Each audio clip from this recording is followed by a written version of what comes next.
하나님 말씀 보겠습니다. 하나님 말씀은 사도행전 2장 22절입니다. 하나님 말씀은 사도행전 2장 22절입니다. 이스라엘 자손들아, 이 말을 들으라. 너희도 아는 바와 같이 하나님께서 나사렛 예수로 큰 권능과 기사와 표적을 너희 가운데서 베푸사 너희 앞에서 그를 증언하셨느니라.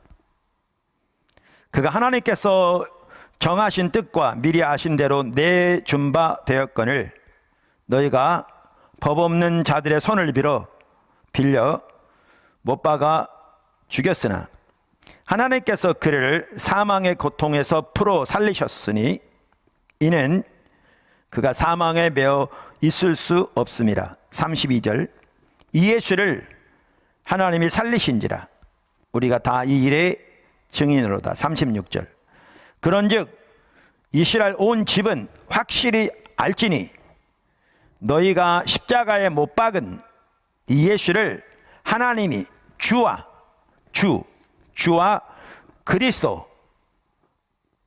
그리스도가 되게 하셨느니라. 다시 한번 그 구절을 읽겠습니다.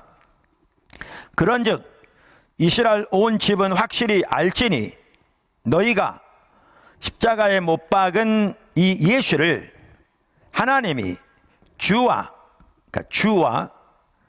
그리스도가 되게 하셨느니라. 아멘. 우리가 지난주에 일터 사역의 신학적 기초를 살펴보았습니다.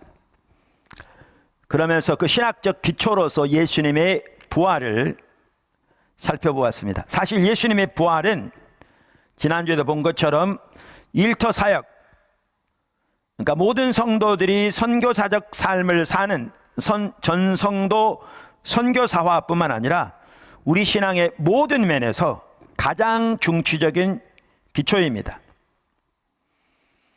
그래서 지난주에 예수님의 부활의 중심성과 예수님의 부활의 역사성에 대해서 살펴보았습니다.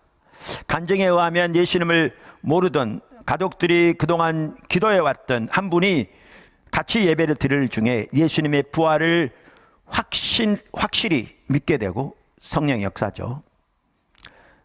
하나님을 믿게 되고 예수님을 자신의 삶의 구주와 주님으로 모셔드리는, 그래서 하나님 앞에서 거듭난, 구원받은 놀라운 역사가 있었더라고요. 그래서 너무나 감사하죠. 오늘은 그 연장선상을 좀 더 살펴보고자 합니다. 연장선상에서.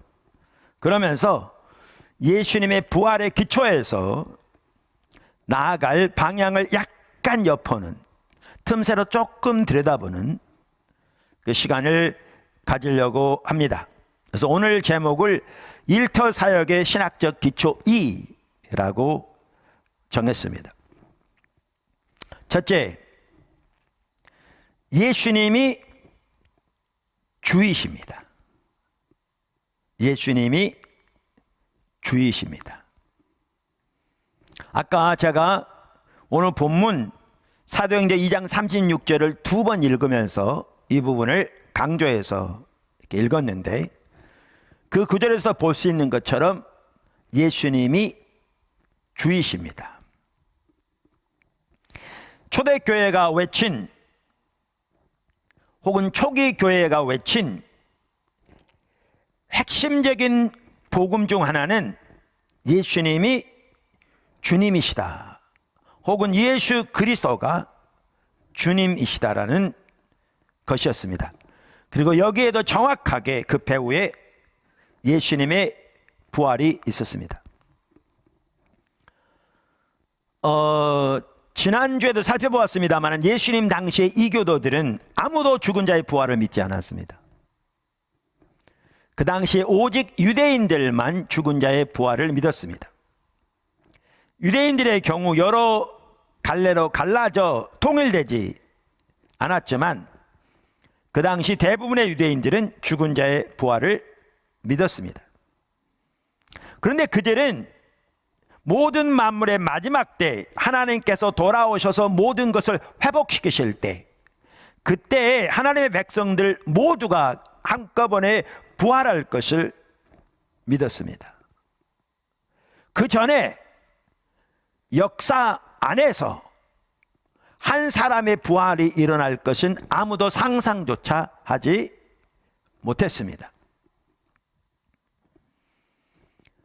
이러한 그 역사적인 배경에서 초기 기독교의 경우 당연히 우리가 지금도 구약 성경을 우리의 성경으로 받아들이고 아브라함을 우리 믿음의 아버지로 받아들이고 있잖아요. 당연히 유대교의 신앙과 맥을 같이 하며 초대교회가 시작되었는데, 근데 여기에서 부활만 하더라도 중요한 수정이 일어났다. 톰 라이트 박사 같은 경우에는 그것을 그렇게 표현하거든요. 그러면서 7가지 수정이 일어났다. 유대교의 부활에 대한 이해에서. 근데 이 하나하나를 보면 이것을 설명할 수 있는 유일한 길은 예수님의 실제적인 부활이다. 그런 뜻입니다. 그러면서 그 수정 중에 하나가 뭐냐면 부활이 메시아주의와 연결되었다는 것이다 라는 것입니다. 부활이 메시아주의와 연결되었다라는 것입니다. 금방도 말씀드렸습니다마는, 또 지난주에도 말씀드렸습니다마는, 유대교에서는 그 누구도 메시아가 죽을 것을 예상하지 못했습니다. 자연스럽게 그렇기 때문에 그 누구도 메시아가 죽은 자 가운데서 부활할 것이라고는 생각하지 않았습니다. 지난주에도 살펴보았듯이 그 당시 메시아의 사상에 대해서 조금이라도 아는 유대인이라면 예수님이 십자가 위에서 처형을 당한 이후에 그분이, 그 나사렛 예수가 참으로 하나님의 기름 부음 받은 메시아다, 이렇게 말하는 것은 유대인들로서는 상상할 수 없는 일이었습니다.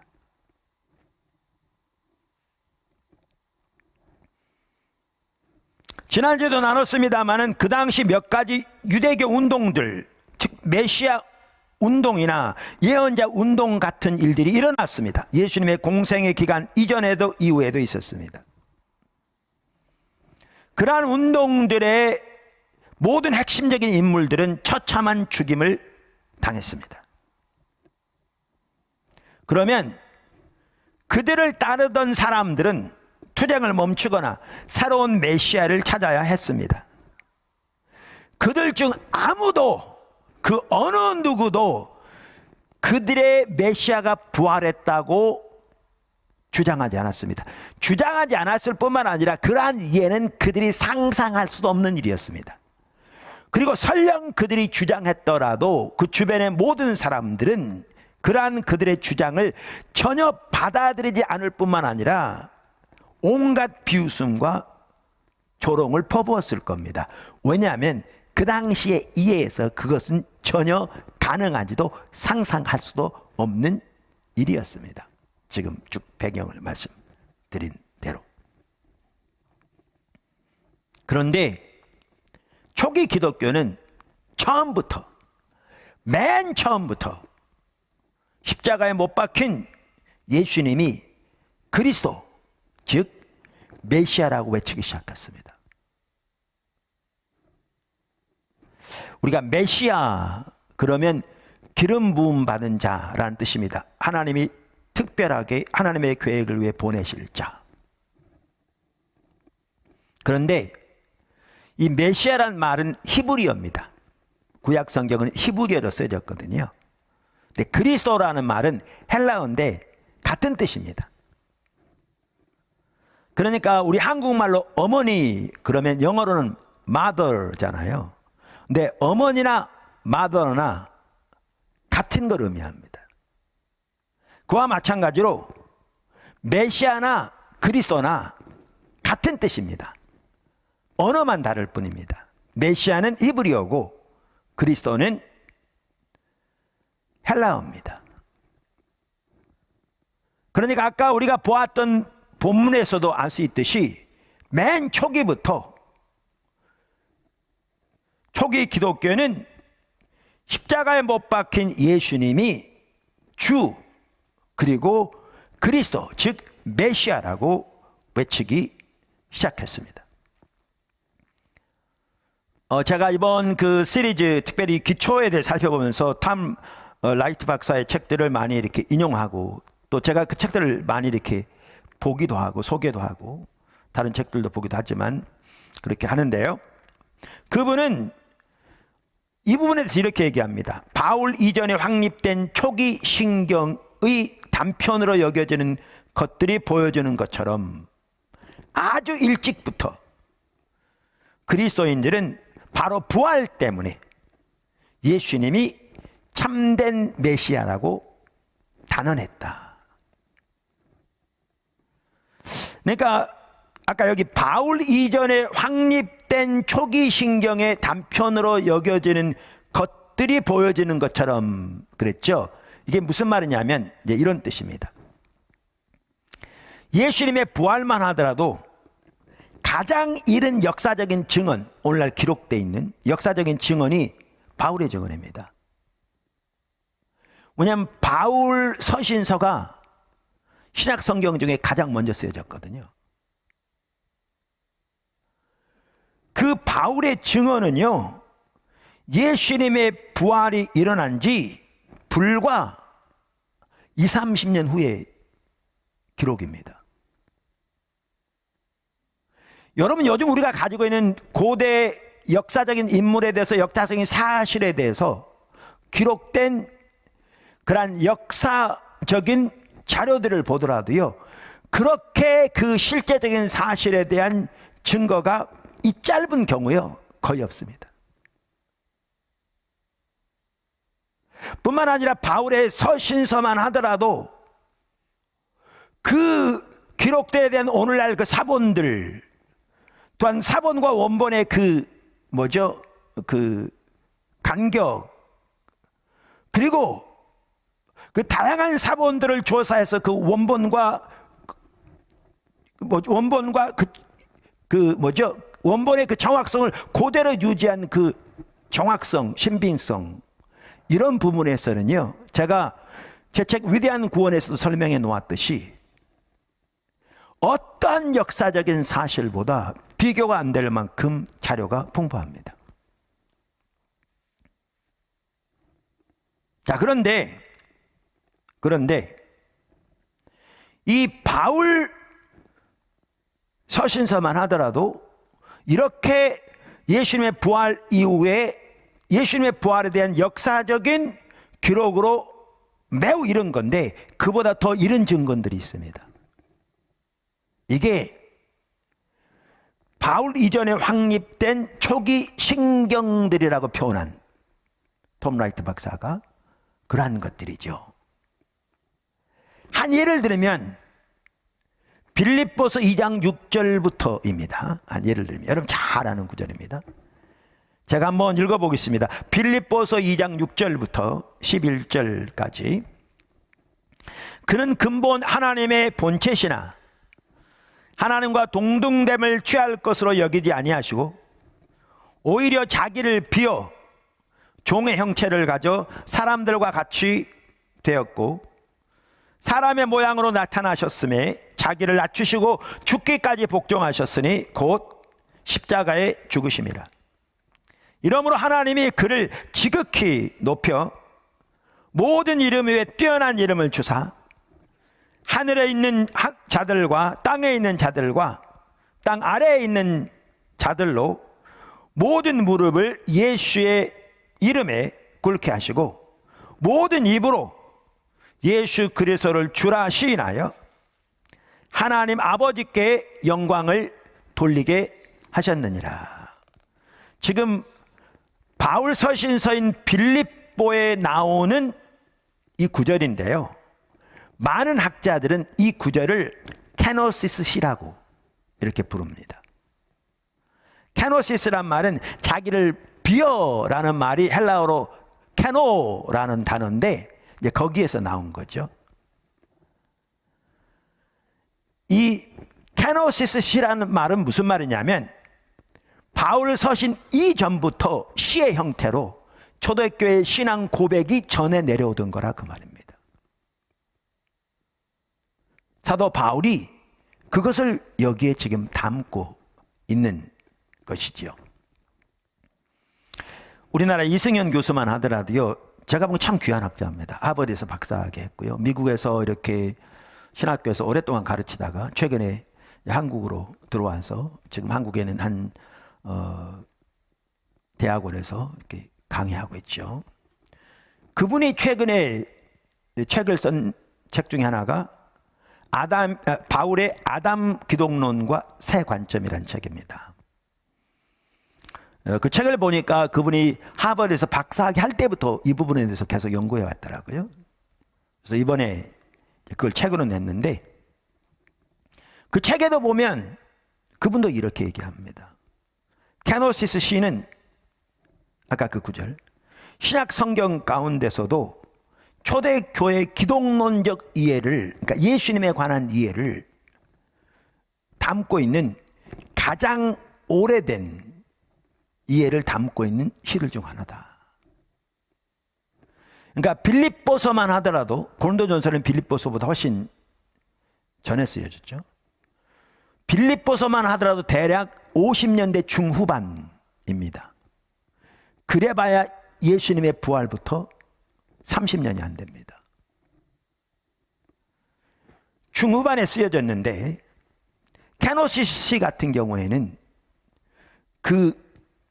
그것을 30년대 내지는 40년대로 봅니다. 그러니까 예수님의 부활 직후인 거죠. 직후인 거죠. 그 당시 초기 기독교인들이 예수님에 대한 중요한 이해를, 고백을 담고 있는. 그래서 제임스 던이라는 학자도 참 귀한 학자입니다. 그러니까 그 톰 라이트 박사와 함께 제3의 관점 학파에 속한 학자인데요. 참 귀한 학자입니다. 그분의 책도. 그분 같은 경우에도 그리스도란 말 아까 메시아란 걸 그랬잖아요.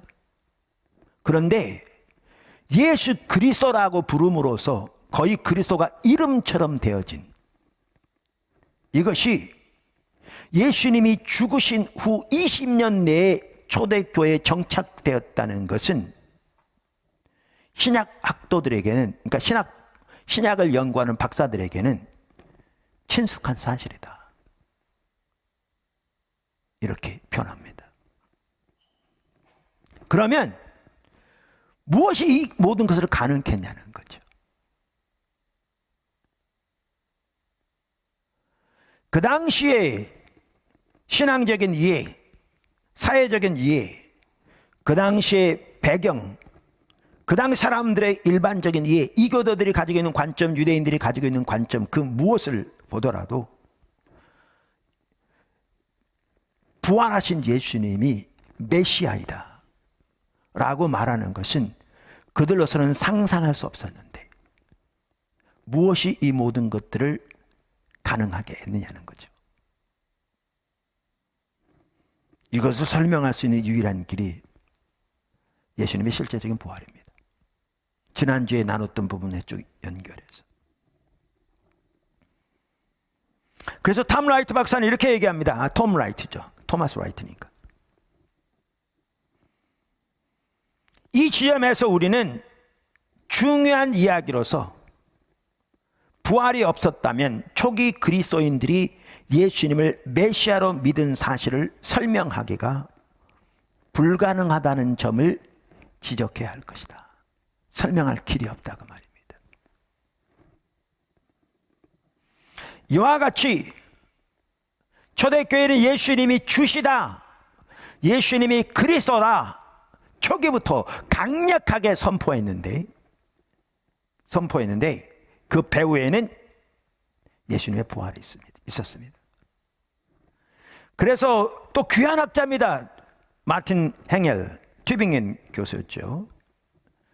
그분만 하더라도 기독교 기원에 대해서 말하면서 제 책 십자가 복음에 인용해 놓았습니다마는, 초대교회는 자신들이 선포하는 복음의 메시지를 간략하고 효과적으로 정리해서 선포했는데 어디에서 그 출처를 갖게 되었는가?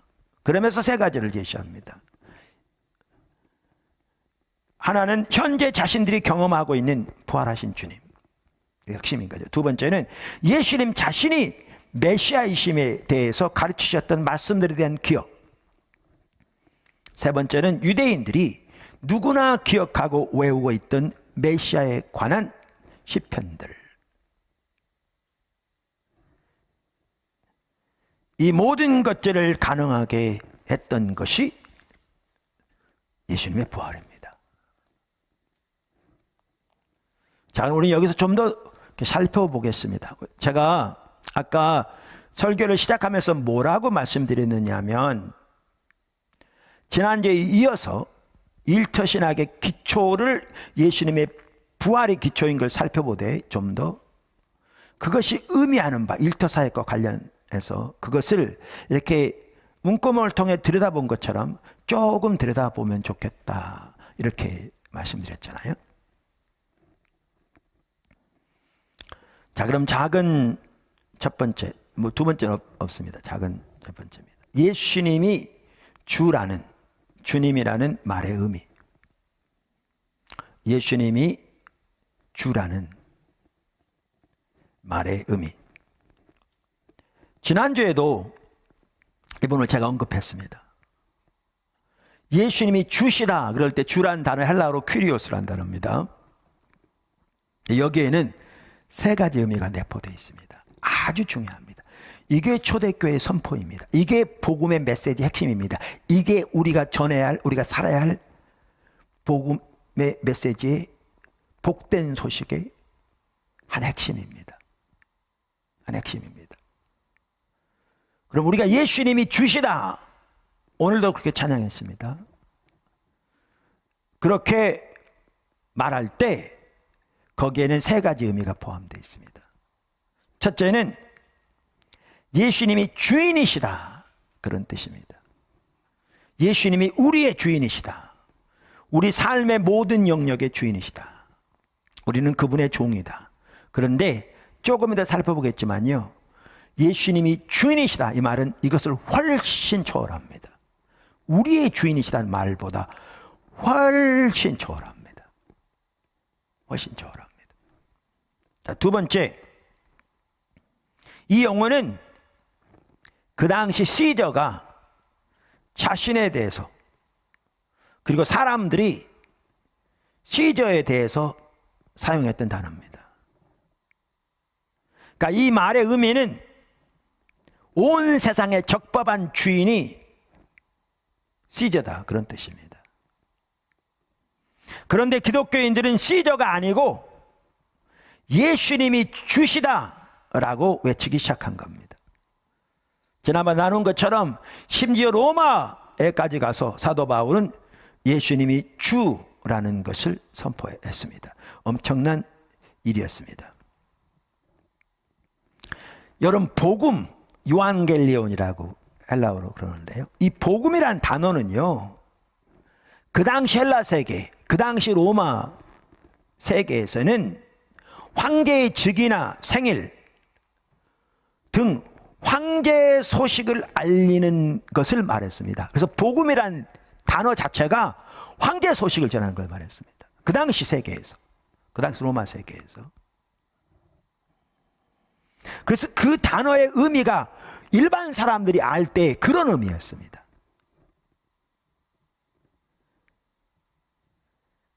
그리고 그 당시 동전에, 기념비에 시저를 가리키는 말이 Lord라는, 주라는, 영어로 말하면 로드죠. 큐리오스, 헬라어로 단어였고요, 하나님의 아들이라는 단어였습니다. 그런데 사도 바울은 이 시저에게 적용되었던 그 단어를 가져다가 예수님에게 적용한 겁니다. 예수가 주라는 겁니다. 아까 케노시스 시라고 빌립보서 2장 우리가 읽어봤는데 또 살펴봤는데 잠시 그 구절에 대해서 아까 말한 그 책에서 이승윤 교수도 이렇게 얘기합니다. 빌립보 교회가 속한 그리스 로마 제국은 황제 숭배 사상을 통하여 단일한 왕국을 유지하기 위한 종교 체계를 수립하였다. 로마의 황제 카이사르는 우주의 주인인 제우스의 아들로 간주되었고, 따라서 그는 신적인 능력과 자질을 소유한 세상의 주, 퀴리오스, 주로 선포되었으며, 그가 전쟁을 끝내고 평화를 가져왔다는 소식은 그리스 로마 제국에서는 제국에 속한 모든 이들에게 참 복음으로 제시되었다. 이게 그 당시 이해하는 복음이라는 단어의 의미였습니다.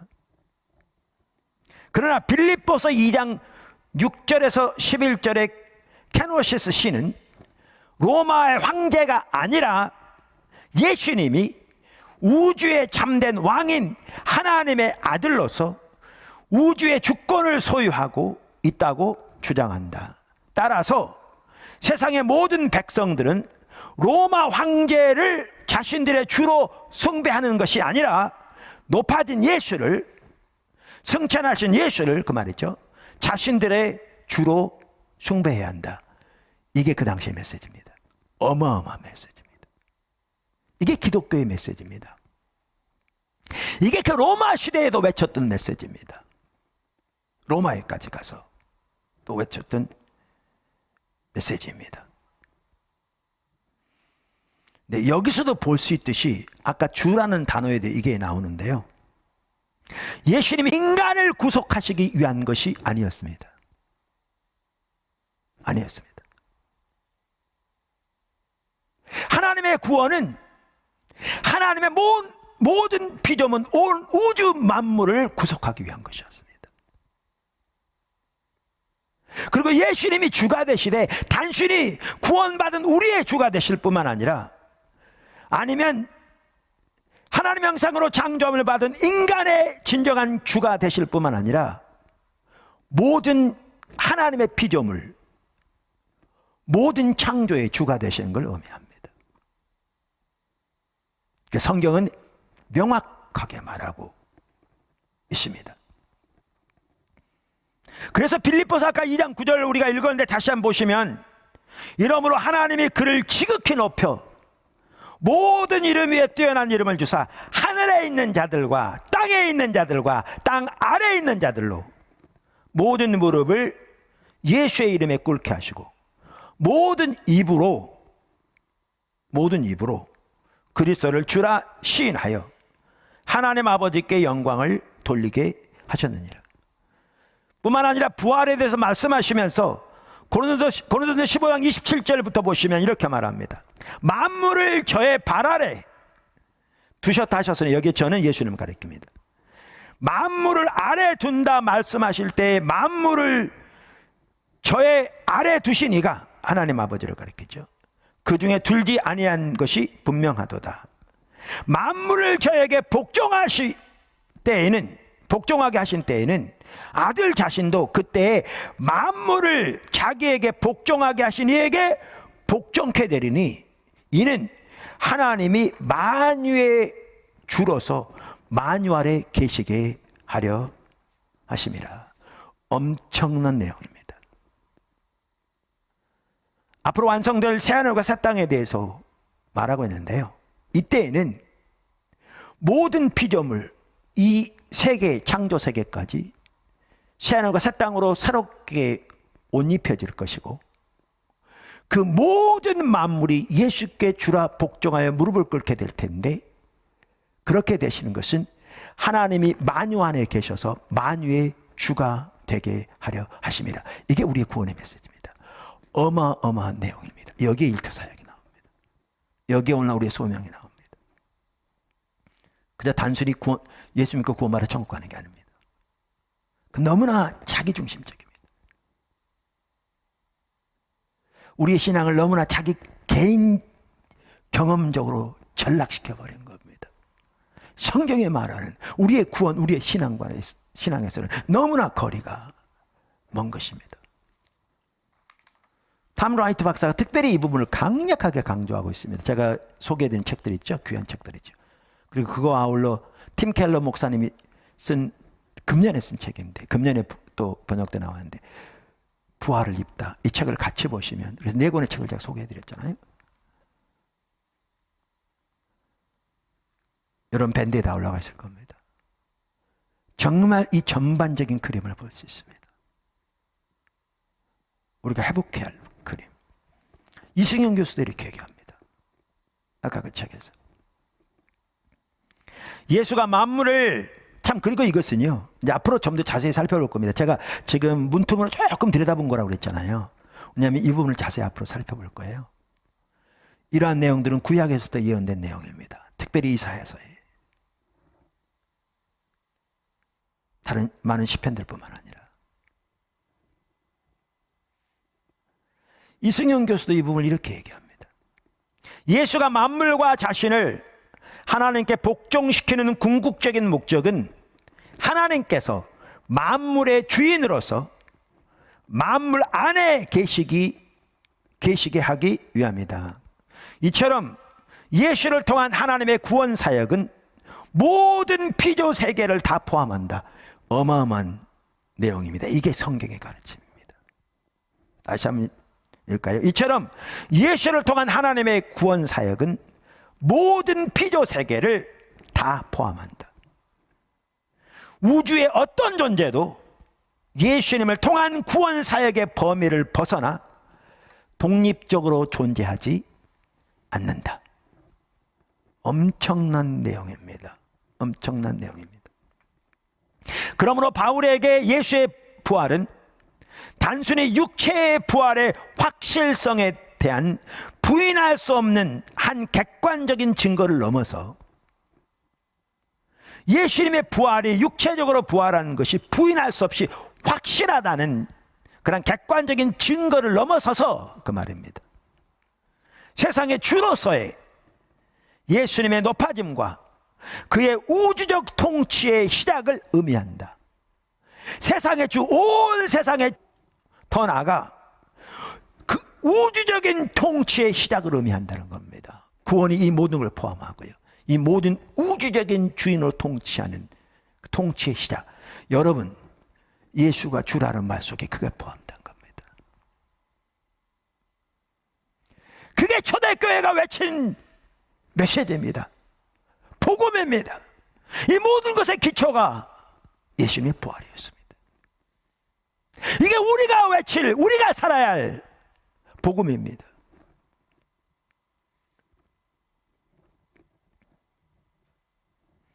좀 더 이승현 교수의 말을 읽어보겠습니다. 그리고 부활한 예수의 높아짐은 보이는 것들과 보이지 않는 것들, 그리고 하늘과 땅의 모든 존재들까지 그 영향을 미치는 전 우주적인 사건이다. 예수의 부활을 필두로 그의 우주의 주로의 높아짐과 하나님 나라의 완성이 계속해서 이어지기 때문이다. 바울에게는 부활한 예수를 통한 이 모든 종말론적 드라마는 하나님에 의해서 계획된 구원의 사건이다. 예, 구약부터 예언된 사건들입니다. 하나님에 의해 계획된 구원의 사건. 여러분, 그래서 그 초대교회 당시 그 외부 문헌 중에는요, 이런 내용도 있습니다. 기독교인을 핍박하는데 종교가 아니라고 핍박했습니다. 종교가 아니라고 핍박했다니까요. 로마 관리들이. 왜냐하면 그들은 생각하기에 종교, 일반적으로 보면 신전이 있고 제사장들이 있고 거기서 드려진 제의들이 있죠. 여러 가지 소원을 빌고 종교적인 의식들. 그런데 기독교 신앙에서는 그런 것이 전혀 없었습니다. 그래서 로마 관료들 중에는 기독교가 종교가 아니라고 핍박하기도 했다는 역사적인 기록이 있습니다. 그때부터 우리의 신앙은 예수님이 우리의 주인이시며 온 세상의 우주의 주인이신, 우리를 위해 십자가에 못 박으시고 부활하신, 십자가 부활을 통해 온 우주의 구원을 이루시고 이루어 가시는 그 예수님이 주인된 삶을 살며 그 나라를 확장하는 청지기로 살아가는 삶이 기독교입니다. 그분을 예배하고, 여러분이 그동안 우리의 신앙을 개인적인 구원 체험 내지는 지옥 가지 않을 천국 티켓, 이 부분도 이제 좀 살펴봐야 되는데요. 천국에 대한 이해, 확보한 식으로 그렇게 개인적으로 생각했다면 그것도 포함하지만, 여러분은 성경에 말하는 우리의 구원, 예수님이 이루신 그 놀라운 구원의 역사, 예수님이 우리의 주 되신 삶이 의미하는 그 엄청난 내용을 전혀 보지 못하고 있는 겁니다. 이날 아침에 정말 자신의 편협한 자기중심적인 신앙 회개하고 예수님의 제자로서 이 엄청난 하나님의 구원의 역사를 위해 부름을 받은 하나님의 사람으로서 살아가기를 결단하고 또 추구하는 여러분들이 되시기를 주님의 이름으로 축원합니다. 아까 예수는 주라는 말 속에는 첫째는 예수님이 주님이시다, 이 말은 온 우주의 주님이시단 말입니다. 그 다음에 이 단어는 시저에게 사용된 용어였다. 그래서 예수님이 시저가 아니라 예수님이 참다운 세상의 주관자 주인이시다, 그 말이고요. 그 세 번째 의미는 지난번도 말씀드렸는데, 이 말은 야훼라는 뜻입니다. 예수님이 구약 성경에 말씀하시는 야훼의 본체이시다, 그 말입니다. 예수님이 주라는 말은, 그분이 메시아요, 그분이 주라는 말은 그 뜻입니다. 어마어마한 내용입니다. 초기 기독교, 특별히 그 당시의 어떤 배경, 종교적인 사회 상황, 역사 가운데 더욱더 어마어마한 내용이었습니다.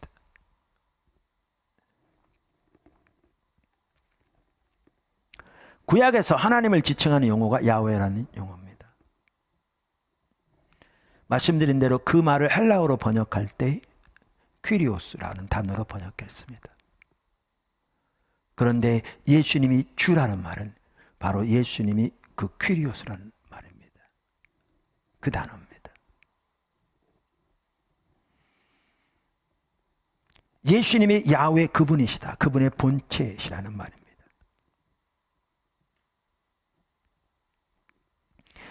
이 말은 그 당시 유대인들에게는요, 엄청나게 충격적인 말도 안 되는 이야기였습니다. 특별히 십자가에 달리신 예수가 야훼다? 상상할 수 없는 일이었습니다. 그러나 초대교회는 그렇게 외치기 시작했습니다. 그 상상할 수 없는, 꿈에도 상상할 수 없는 그 선포, 그 확신, 어디서 나왔냐고요? 다른 것으로는 설명할 수 없습니다. 예수님의 부활입니다. 예수님의 부활입니다.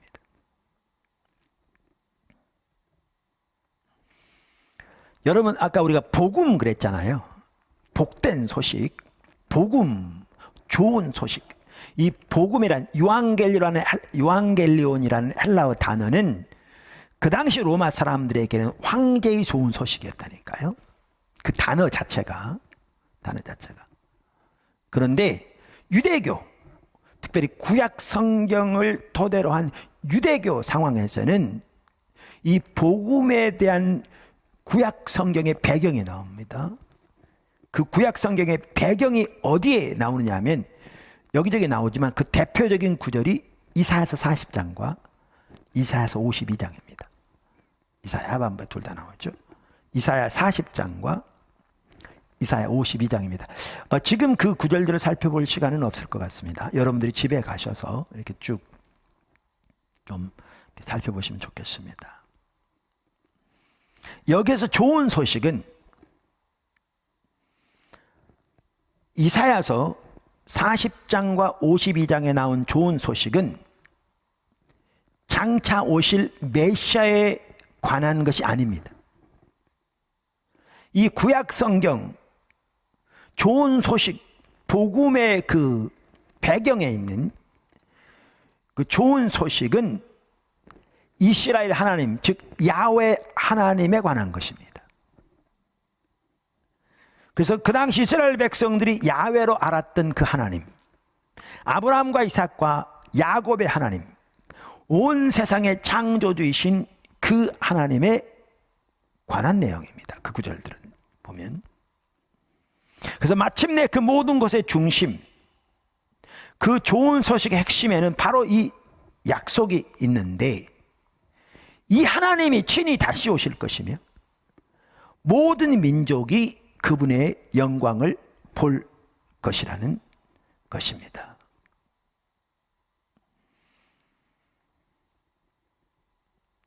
이 좋은 소식은 단순히 인간 황제에 관한 것이 아니고 진정한 왕이신 곧 모든 창조 세계의 주인이신 하나님의 귀환에 관한 구절입니다.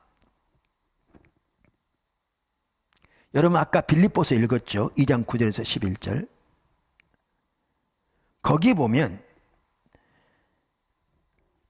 하나님이 예수님을 지극히 높여 모든 이름 위에 뛰어나게 하시고 또 하늘에 있는 자들과 땅에 있는 자들과 땅 아래에 있는 자들로 모든 무릎을 예수의 이름에 꿇게 하시고 모든 입으로 예수를 주이라 시인하게 하신다고 그랬잖아요 아까. 그런데 이 배후에 구약의 그 약속이 있는 거 아세요? 지금 구약 성경을 이 배후에 구약 성경이 있는 거 아십니까? 그 구약 성경이 어디 있냐면 이사야서 45장 23절에 있습니다. 여러분 이사야 45장 23절을 보십시오. 내가 나를 두고 맹세하기를 나의 입에서 의로운 말이 나갔은즉 돌아오지 아니하나니 보십시오. 내게 모든 무릎이 꿇겠고 모든 혀가 맹약하리라. 지금 그런데 이 이사야서 45장 23절 아까 빌립보서 2장 9절 11절의 배후에 있는 이 이사야서 45장 23절에 나는 누구를 가리키느냐 하면 야훼 하나님을 가리킵니다. 천지의 창조주 야훼 하나님을 가리킵니다. 그런데 초대교회는 이 야훼 하나님에 관한 구절을 예수님에게 적용하기 시작했습니다. 이건 상상할 수 없는 일입니다. 어마어마한 일입니다.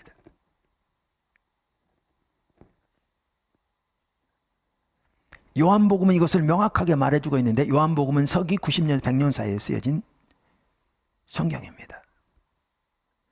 그래서 사도 바울도 그러니까 이승현 박사도 얘기합니다. 이 부분에 대해서 예수가 구약에서 오직 하나님께만 속했던 권리 곧 만물의 경배의 대상이 되어 하나님만이 소유했던 우주적인 주권을 공유하게 되었음을 알려준다. 예수는 주라는 말 속에 이 어마어마한 내용이 들어있습니다. 이 상상할 수 없는 그 당시의 배경에서 그 당시 상황에서 누구도 받아들일 수 없는, 그런데 초대교회는 모두가 공유해서 확신할 뿐만 아니라 담대하게 외쳤던 이 메시지, 그리고 강력하게 그 메시지를 뒷받침하셨던 하나님의 역사. 그러면서 지난주 살펴본 것처럼 그토록 놀랍게 교회가 확산되진 그 당시 전 세계로 이 모든 것을 역사적으로 설명할 수 있는 단 한 가지 방법은 예수님이 부활하셨다는 겁니다. 다르게 설명할 수 없습니다. 그리고 여기에서 우리가 중요한 게 예수님이 주이시되 우리의 주일 뿐만 아니라 모든 인류의 주일 뿐만 아니라 모든 피조물 만물의 주인이십니다. 그리고 모든 피조물을 새롭게 하실 것이고 앞으로 살펴보겠지만 그 모든 피조물이 주님께 복종하게 될 것입니다. 그 일이 이미 시작됐습니다. 여기에 우리가 하나님 나라 백성으로서 이 하나님 나라의 또 일꾼으로서 청지기로 살아가는 데 있어서 여기에 우리의 사역이 나옵니다. 문화, 교육, 정치, 예술. 단순히 우리의 영성뿐만 아니라 이 각 분야에서 만물을 새롭게 하신 하나님의 역사에 동참하도록 우리는 부름을 받았습니다. 이게 성도들의 소명입니다. 여기에 전교인, 전성도, 선교사와의 가치가, 소명이, 부르심이 들어있습니다. 그리고 그 모든 것의 토대는 바로 예수님이 부활하신 것입니다. 엄청난 내용입니다. 가슴 벅차지 않습니까? 예수는 주라고 말할 때 그 배후에 하나님께서 예수님의 십자가 부활을 통해 이루신 그 엄청난 일이 배후에 있을 뿐만 아니라 우리가 예수는 주라고 고백하고 선포할 때 그 안에 이 어마어마한 내용이 들어있습니다. 이것이 우리가 믿어 구원 얻은, 예수를 믿어 구원 얻은 복음이요, 이것이 우리가 전하고 살아야 할 복음입니다. 거기에 여러분 모두가, 우리 모두가 서게 되기를 주님의 축원합니다. 제가 오늘 설교하려고 딱 반했습니다. 근데 시간이 다 돼 갔네요. 다음은 새 창조 역사를 좀 살펴보려고 하는데요, 제가 지금부터 또 이렇게 살펴보기 어려울 것 같습니다. 왜냐하면 시간적으로. 자, 그래서 이 시간에 설교는 여기서 마치고요, 우리가 오늘 이 하나님의 일을 생각하면서 찬양을 한번 같이 했으면 좋겠습니다. 예수 메시아. 우리 한번 그 찬양을 한번 같이 했으면 좋겠고요, 여러분 가정에서도 한번 할 수 있으면 자리에 일어나셔서 오늘 설교를 들으시면 생각하시면서 한번 정말 하나님 앞에서 우리가 같이 외쳤으면 좋겠습니다.